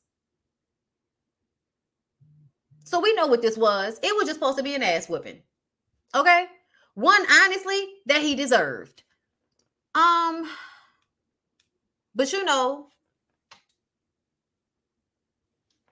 I also feel like everybody be like, "Terry, stay out of it." And it's like, okay, well, don't ask Terry for money. Because see, what happens when you are constantly financially depending on somebody, they are involved in your life because they have a stake in it. Who paid for the fucking door to get fixed? Tell me right now. Tell me right now who paid for the door to get fixed after he broke it. Terry. I bet you any money Terry paid for that door to get fixed. Who was the first person that Bird called? I mean, not just Bird, everybody. Called Terry. Max wasn't the one down there. Terry was there on the phone calling Blimp. And the people who was at who worked there was on tapping on the door trying to find out if she was okay. So at the end of the day, if you don't want Terry in your business, stop asking her for money and stop calling her every time you need something. Child, Makai was some sexy, wasn't he? Ooh, Lord. Ooh, Lord. Right. Hold up, because we're going to get to that. So y'all, Miles puts in his 2 weeks notice and goes home. And Faith is there talking to him and being sexy, and they drinking, and she's basically talking about how if she gets this gig, then it's time to go. She's always on the run, can't ever stay in one place too long.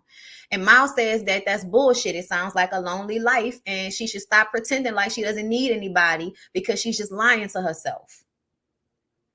He read her down and then got up and went upstairs like, now come get this dick. That's what it felt like. But I don't think that's what happened. I think he really was just telling her that, and then he was trying to get himself out of that situation. And then she came up there and put that pussy on him, literally. Like, she didn't have any panties on under that skirt. And then she walked over to him and put her legs over his legs. And that's when he put his hands up her skirt and felt she ain't had no panties on. And after that, we knew. I mean, we knew they were going to fuck when she showed up to his performance, because she was showing up to support him and he wasn't getting support. This was the lesson that you're supposed to exhaust yourself to make your man happy so he doesn't fuck your cousin. Girl, fuck you. He needed to go. He needed to go. That's why Cousin Faith had to come and clean it up. It was time for Miles to go ahead and make his exit and be, husband number 2 on the husband number 3. Okay. So Terry and Ahmad came home and she saw him and took Ahmad back downstairs, and they went back to Max and Kenny's house because it was their anniversary party. And so now Terry has to go and celebrate her ex-boyfriend and her sister and their 10 years of marriage and their 3 beautiful kids after she just saw her cousin fucking her husband in her house. Poor Terry. Poor Terry, child. That was tough. I was just like, God damn. Like, that was just real tough to put Terry through all of that, y'all. Okay. But that soundtrack was hitting up. I'm about to be crazy. Can't stay my love of being shady. Why'd you have to go and leave me? What about you? What about me? What about us? What we gonna do?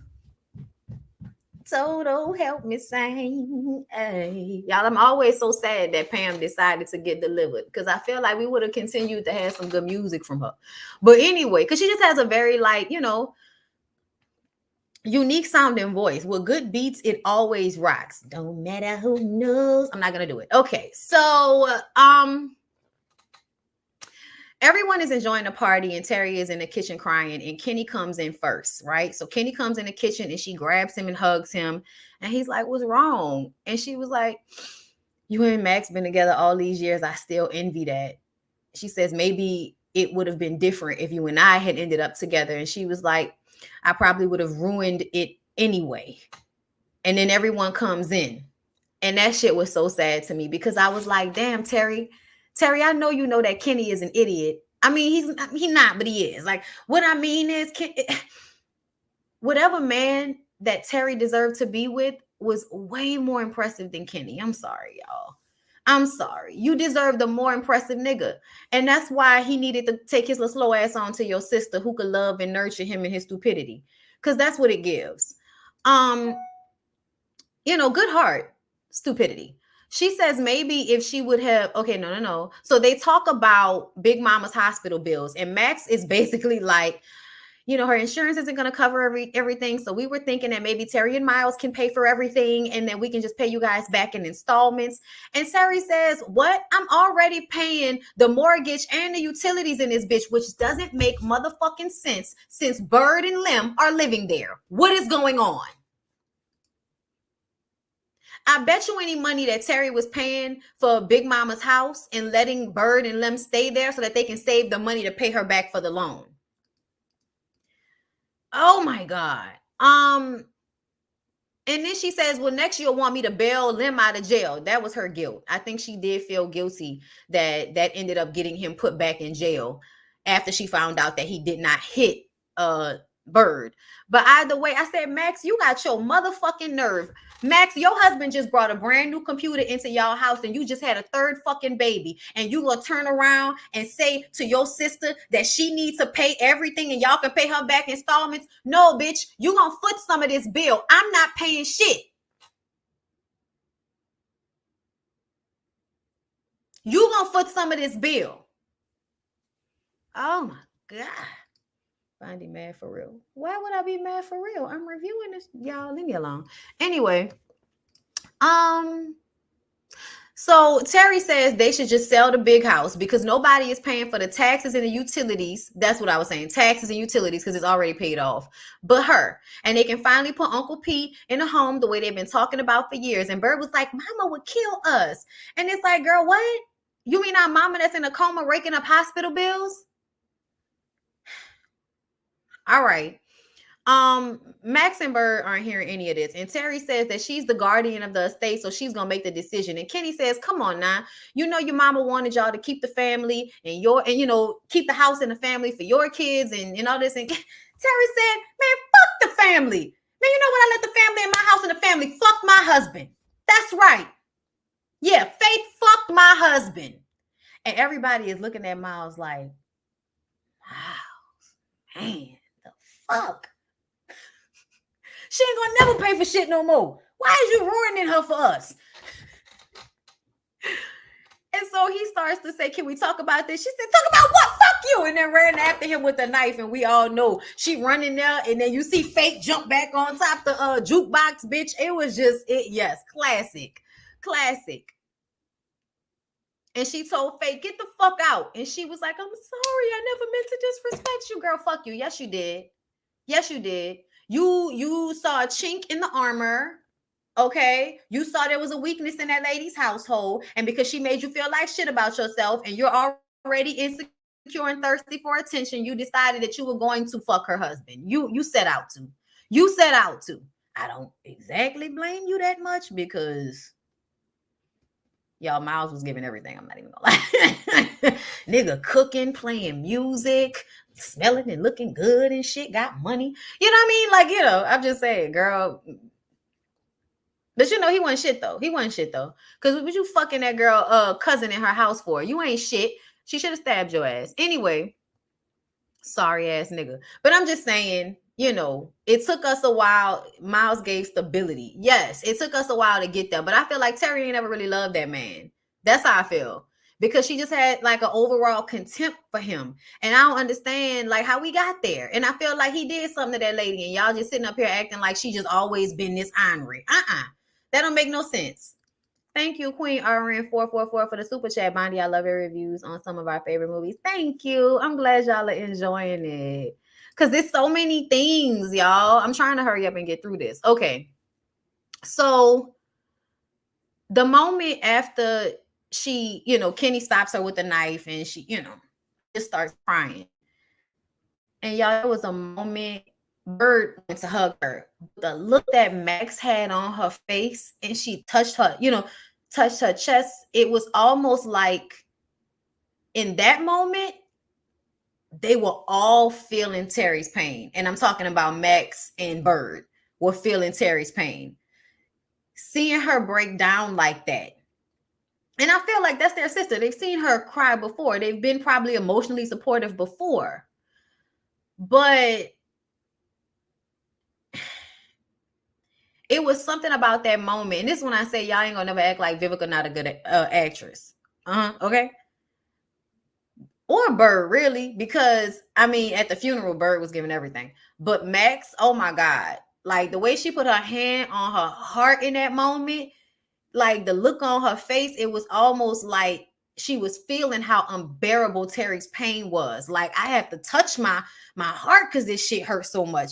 You know what I'm saying? Like that shit in that moment, Like, I hate the fact that it's always these moments that are so fucked up that make us show how much we really love and empathize with each other. It's so fucked up. But that's the way, that's the way it is, y'all. Shit happened just like that in my life recently. But anyway, y'all, Ahmad goes to see Big Mama, and she wakes up for a second and she says the family's a mess, isn't it? I'm like, yeah, because you raised them to be codependent. So she asked him to do her a favor, but before she could get it out, she start coughing. The doctors come in, and y'all know what it is. Mama Joe passes away, And why? I'm not gonna do it. Should my heart feel lonely and long for heaven and home, when Jesus is my portion, a constant friend is he. His eye is on the sparrow. Child, let me stop. Y'all don't know how hard I'm fighting back tears right now. All right. So, y'all, life is a motherfucker. Max finds Uncle Pete sitting downstairs in the kitchen looking for Big Mama. And he's looking at her, talking to her like she's Big Mama. And so now she understands that she has to take care of him and she has to take Big Mama's place. Max realizes that that's her placement with the Uncle Pete situation. Okay. So because of that, that gives her the energy to go and get an injunction to stop Terry from selling the big house. Okay. Now, I don't think any of us wanted Terry to sell the big house, but I also feel like, I don't know why y'all thought y'all was going to keep financially bleeding her and y'all were going to be able to keep the house that nobody was paying bills on but her. Like, to me, sit your ass down somewhere. Sit your ass down somewhere, because you ain't paying for a motherfucking thing, but you want me to keep paying for it so that y'all can keep this, this traditional energy and shit. Go to hell. Go to hell about that. Okay. Now, y'all know I didn't want her to sell that house, but still, I don't like the fact that y'all just depend on her to pay for everything, and then you pigeonhole her and then sit there with this smirk on your face talking about, I know Miles and Fate got you mad at the world, but you're not being fair to us. And that might have been somewhat true, but Max, fuck you. Pay a bill around this bitch. Okay? I'm sorry, y'all. That's how I feel. So Max leaves. I mean, Terry leaves. Terry was like, okay, you got an injunction. Fuck it. I'm out of here. Whatever. Okay? So Bird goes to the bathroom to throw up, and Max follows behind her. And, she was like, Lim's gonna be a daddy. Yeah, that's right. You pregnant for a nigga in jail. Sad. She's scared.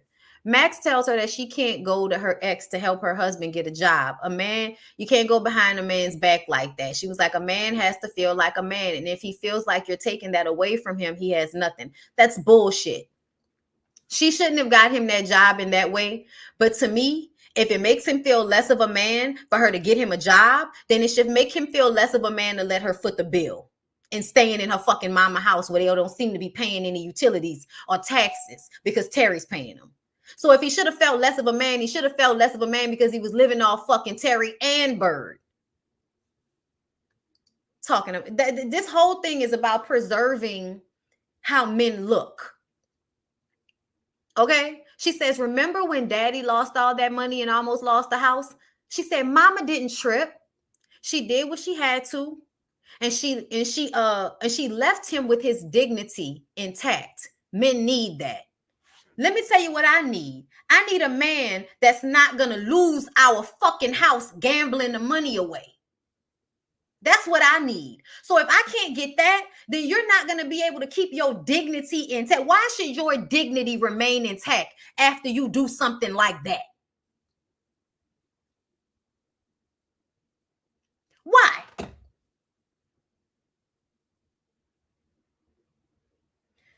Terry said, nobody is paying the taxes and the utilities but me, which means Lemon Bird aren't paying any bills at that house. And if they're paying to feed themselves, that's not helping anybody. Like, I am floored by this whole conversation in this fucking hallway. Girl, your mama died before she should have, because she worked her whole fucking life on her hands and knees, even with a husband, because he had the room and the wherewithal to think he had money to gamble. But he should have kept his dignity intact. To me, your dignity is about the decisions you make. If you make decisions that take away your dignity and your integrity, then you need to sit with that, and only you can fix it, nigga. Only you can prevent forest fires. So, the idea that a man being a man is for a woman to silently do shit for him, that's some bullshit. And y'all can have that back, soul food. Y'all can have that back. Okay? And then we hear Max say, comparing herself to, Bird and Terry. Y'all got businesses. Terry's a lawyer, and all I am is, all I got is a husband and some kids. So she feels unfulfilled already. Just had baby number 3 and feels unfulfilled. When you say something like that, it's because you feel unfulfilled. Because having a kid and having a husband was supposed to make you feel fulfilled, like it made your mom feel fulfilled, right? But it didn't make your mom feel fulfilled. It didn't. But she learned to suffer in silence. And that's what she taught y'all. Mama always said Max was the strongest. Bird thanks her for always being there for her, and they tell each other that they love, they love you. I love you. I love you too, whatever. And then Terry called in a favor and got Lim out of jail. And honestly, I feel like I'm at a toss up on it, because I do feel like she should have done that. First of all, because she could. Second of all, because she did put him in a situation in order for that fight to happen. And third of all, just because, I don't think he necessarily deserved to be there, for no long extended period of time. And if he had more money and more access or a better lawyer, he wouldn't have been in that situation regardless to what he did. So because she does have access, I do think that it was the right thing to do to help him get out. However, when they turn around and tell her that she should have gotten him out because it was her fault, that's when I have a fucking problem. But we're going to get to it. So Ahmad orchestrates Sunday dinner by lying to everybody about this money that Mama Joe supposedly has stashed somewhere, right? And I'm like, what type of family has a myth about money? That's how you know Mama Joe is hiding money from the daddy. I think Mama Joe has stacked that money for years and hid it from the daddy so that he couldn't go and spend it. I think after they almost lost the house the first time, she was like, yeah, I'm gonna stay with you. And I ain't gonna put you on Front Street, but I'm also gonna work real hard and stack some money and not tell you about it, so that if this ever happens again, I'll have the money to save our house. And maybe I'll make a different decision, but the nigga died. And then that money just, I guess, was left wherever it was in Uncle Pete's room. But I think that she got, that she saved that money in case he lost the house again.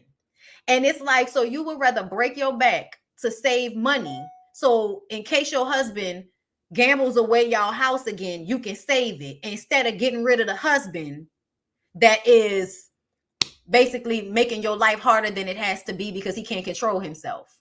And then there's no accountability. So how is somebody ever going to be disciplined? How is somebody ever going to do better if they're never held accountable? And y'all never want to point blame. It's not about blame. It's about accountability. You did something wrong that needs to be fixed moving forward. And if we don't punish you for it appropriately, you won't feel as if you need to move differently moving forward. Sometimes almost losing a house wasn't enough when the woman will go and do whatever she did to make more money. That's crazy as hell.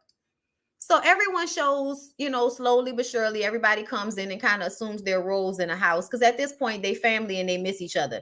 And anybody that grew up in a big family and grew up spending a lot of time together, just being around each other is some type of endorphin rush. Thank you, Queen Bondi. You have me in tears here. You said truth on generations of my family. Thank you. I appreciate you, love. You let me tell you, it ain't just your family, it's everybody, girl. So Lim comes in not long after, and well, Miles came in first and shit got awkward, and then Lim came in after, and Ahmad has to tell him that he's still a part of the family, and he apologizes for letting him down and says that he didn't beat on his auntie, but he pushed her, and that was bad enough. But he would never hit a woman. See, this moment is what made Lim worthy of saving. Most of these niggas don't really be worthy of saving, y'all. They really don't.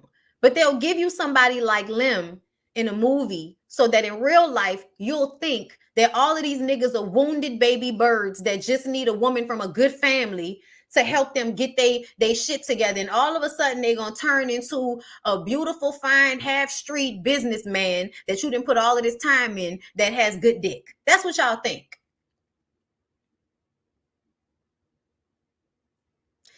I'd say there's a small percentage where a woman helping a man on his way up when she had her footing a little bit better. I'll say ever so often that absolutely does work in that manner. Sure, sometimes, not all the time, and not nearly enough for people to think or for women to think that every nigga that just got out of jail that they run into that, give you, I'm about to tear that pussy up energy is a Lim. You know what I'm saying? But anyway, Bird comes in, he apologizes. Child, she was so happy to see him, she didn't care. Then Faith came in and she hurried up and grabbed his ass and pulled him past Faith. Bird can't believe that she's there, in the first damn place. I'm like, I don't know why you can't believe she there. Everybody else is. If Miles is there, I don't know why you mad at y'all cousin there. Because once Terry divorced Miles' ass, Faith still gonna be y'all little cousin popping up every few years when she needs something. Everyone sits down for dinner, and Lim tells them that he got his job back after he beat Samuel's ass. Child, I don't know. Maybe they found some cocaine in Samuel's, office and fired him. I don't know. Kenny asks how he got out because Kenny always asks the most, weird, loud, uncouth questions sometimes. And Terry says that she pulled some strings and, that she felt bad. And he says, well, you should have, because of you, I spent weeks in jail. And she said, well, you should be thankful. And that way you can take care of your pregnant wife. Mind you, Bird hadn't told him that she was pregnant yet. So he was like, pregnant? And this is when Bird pissed me off. Bird said, you know what, Terry, nobody asked for your help. And you need to worry about your own husband and while he's sleeping with her. And I was just like, Bird, you asked for her help when you called her as soon as the nigga came in there and pushed you and broke the glass. You asked her for help when you asked her for the loan to open your business. You asked her for help when you stay in Mama Joe's in them house. And you know good and goddamn well you ain't paying no utilities or no taxes, but Terry is. You didn't have to ask Terry for help because Terry has been raised to offer her help without being asked or prompted. That's what Terry does. And y'all count on that. Y'all take advantage of that. And then you use it to throw how dare you, Bird? How dare you? How dare you throw that in her face? How dare you? At the end of the day, neither Miles or Terry need you for a motherfucking thing. How dare you throw that shit in her face like that at that table? That was so fucked up to me. And ultimately, if your jailbird ass husband had better self-control of himself, he wouldn't have been in jail in the first fucking place. But that's who you chose, Bird. You chose the nigga that your family needed to help take care of. And now you got the audacity to throw that shit in Terry's face. At the end of the day, y'all, Terry and Miles were not supposed to be together. They were supposed to be together for a short amount of time, and then it ended. Okay? And when that happens, the truth of the matter is, no matter what Terry did or no matter what Miles did, they were not supposed to be together. Period. Point fucking blank. So for anybody besides Miles to feel like they can throw blame at Terry for what happened, between Faith and Miles, shut the entire fuck up. Because it don't matter how she treated him. He should have never felt like it was okay to fuck her cousin in her house. So what are you talking about? It don't matter how much she would have been dancing or anything else. If he did that, that's still on him. It don't matter. It don't matter what she did. She didn't do him that. The fuck? Anyway, oh Lord, y'all didn't annoy me with that one, bird. Okay. Terry says, so is that it? Did I not take care of you, Miles? And I don't even know if he said anything. He was like, he said, he says they haven't been happy for a long time and they used to have so much fun. And it's like, I think life just kind of took over. But to me, you always have to be able to revert back to your childlike, being present in the moment, enjoying life. You have to remember to enjoy your life, y'all. And that's what I think Terry forgets. But that's because everybody puts all of this pressure on her, she don't even feel right doing things for herself if she's not also helping somebody in her family. And it shouldn't be like that. Terry says, because Terry is the one that did all of the work to get where she is. So she's the only one that should be reaping all of the benefits of it. Miles says, good luck with Big Mama's money. And he gets up to leave because Terry says, seems like everything she loves, she loses. It was so sad. And when he said that about Big Mama money, Matt's like, what you talking about? And this is when we all realize that Ahmad lied. So they tell Ahmad to come in there and they do what a lot of people do. And I want y'all to stop doing this. And I saw my own family do this. If a child does something and there's, a whole bunch of family in the room, can y'all not do the thing where y'all like attack the child as multiple adults? Only one or maybe two people, the parents or one parent, needs to be in a child's face at one time reprimanding them about something. You don't all need to have a room full of people going off on a child for something that they did wrong. I don't like that. And I have seen that many times in my own family and in other Black families. Y'all like to gang up on kids together, and I think it's fucking weird. I don't know if we're paying attention to what we're doing, but I was standing there one day watching it, and I was like, yeah, this is not, I don't like this. I don't like this. Like, all y'all don't need to be telling her the same thing at one time. Back the fuck up. Okay. Like, and I ain't even a little girl mama or nothing like that. I'm just her cousin. But I was looking at him like, y'all doing entirely too fucking much. She don't need all y'all in her face at one time. That's way too much. Even though she was being bad, but still, like, no, one person needs to correct her at a time, doing way too much. And that's what they started to do to him. So he started to cry and he said, this is y'all fault. Y'all broke up the family. Big Mama wanted me to help get y'all back together, so I lied because I knew that y'all would be, brought in by money with y'all thirsty asses, okay? And so then Uncle Pete comes in with the TV. Okay, no, he ain't coming yet. The fire, yeah. Ahmad had left a towel on the stove. The stove fire, this is what me and Lyric was arguing about. So y'all know the stove caught on fire, right? 3 men in his house. All three of them go in the kitchen. It's a grease fire at this point. It didn't start out as a grease fire, but once grease has caught fire because there was food and grease on the stove.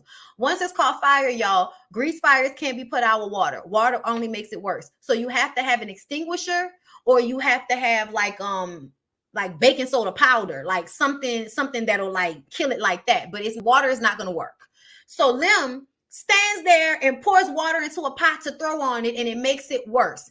Terry comes in and says, oh my God, the house. And then Kenny says, we need an extinguisher. Get an extinguisher. So she gets the extinguisher, hands it to him, and they put the fire out. So I was like, there go Terry coming and saving the fucking day. Baking soda or flour. Thank you.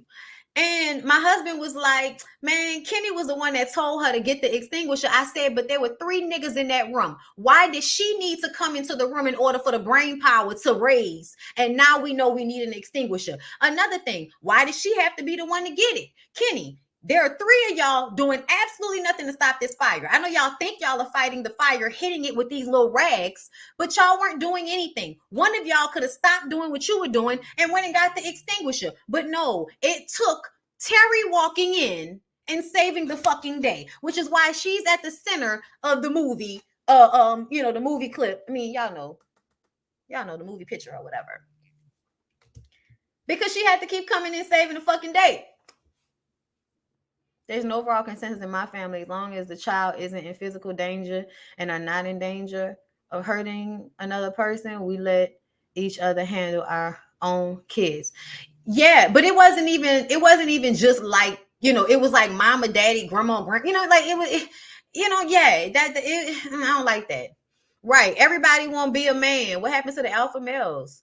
Why didn't they know? Right. Why didn't y'all know to put the fire out with an extinguisher?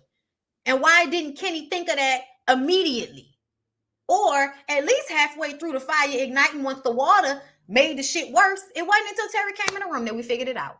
But anyway, the family got back together. Lemonberg got their own place. Uncle Pete became more a part of the family. And, instead of being in his room. And, Big Mama did her job raising a strong family and leaving love in the footprints. You also raise codependent children who get with men who use them and then tell them to be quiet about it and then lie and, protect their images. So be a workhorse. Be a workhorse for your man is what Mama Joe taught her daughters. And that is what each and every one of them did. Terry may have gotten out of relationships, but she absolutely gave too much and did way too much in relationships. Max, why are you over there pumping out babies so that your stupid fucking husband can feel like he's worth something? Because that Kenny found so much pride in constantly getting Maxine pregnant. But could barely take care of her and those fucking kids with his little name on his shirt. But they had love. And then Bird.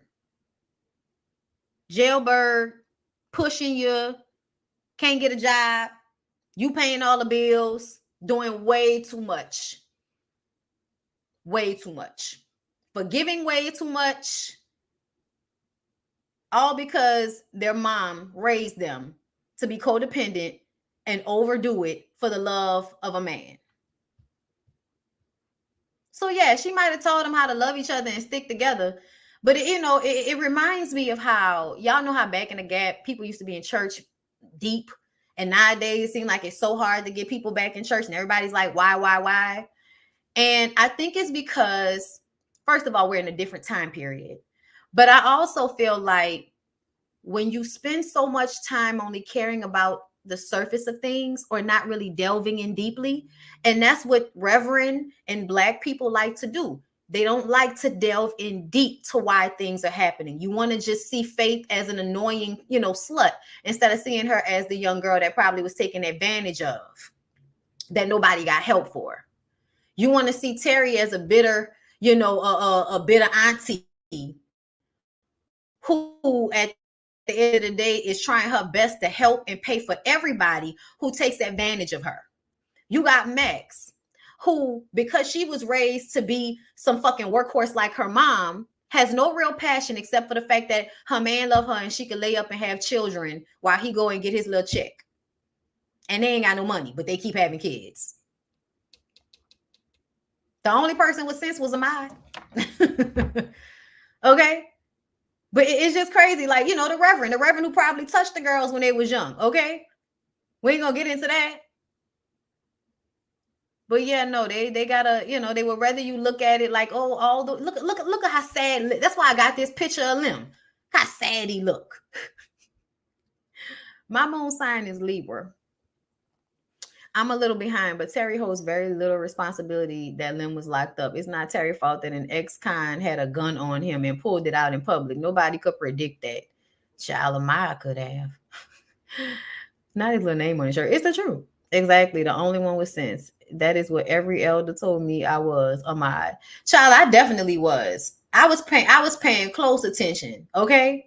But I also feel like, and there's a level of this that has taught people to ignore their discernment. I'm sorry, y'all. Y'all church people, your reverends, your mamas that tell you to, be workhorses for men. It tells you to ignore your intuition and be codependent on other people, so that when Big Mama passes away, the family falls apart because she didn't really teach them how to be self-sufficient. She taught them how to be workhorses and emotionally rely on her. and ignore their discernment. Because see, you can't be with an ain't shit nigga and then have strong discernment at the same time. Everybody thinks Big Mama was so smart and so full of wisdom, but got dogged out by granddaddy. I just won't say not my grandmama. She had that nigga on the whip. Shout out to my grandfather. He was a sweet man, but everybody knows Marcel ran shit around there. And nobody argued with her about it. So everybody's life is different. And I absolutely don't think that nobody was raised to be a workhorse as far as I'm concerned in my family. Like Marcel ran everything and basically that they can't fuck itself. Okay. But yes, y'all, I'm done. Oh, y'all. I hope y'all enjoyed this because I have been having a hard couple of days, and I really wanted to do this one. Like I almost was like, because of everything, and I don't feel like talking about it, but everything that had happened, it made me feel like I wanted to absolutely get this one out because there was so much to talk about and so much to reflect on and to, look at it and look at ourselves and look at our own family dynamics and try to fix some of these things. Because everybody act like you don't need to fix any of these things. And they end up just creating more get your words together, generational curses over time. You know what I'm saying? So I'm going to go salt, not flour for a grease fire. Child, buy extinguishers. Okay. I love y'all. I appreciate y'all. I'm glad that y'all came. I'm glad that y'all enjoy. Please like it. It reminds other people to come through. And y'all be on the lookout for Bondy's Boudoir on Monday with me and Sex with Ashley. I'm super duper excited about this new series that I'm going to be doing. So yeah, I hope to see everybody there. Y'all make sure y'all have a good rest of y'all day. Like the video.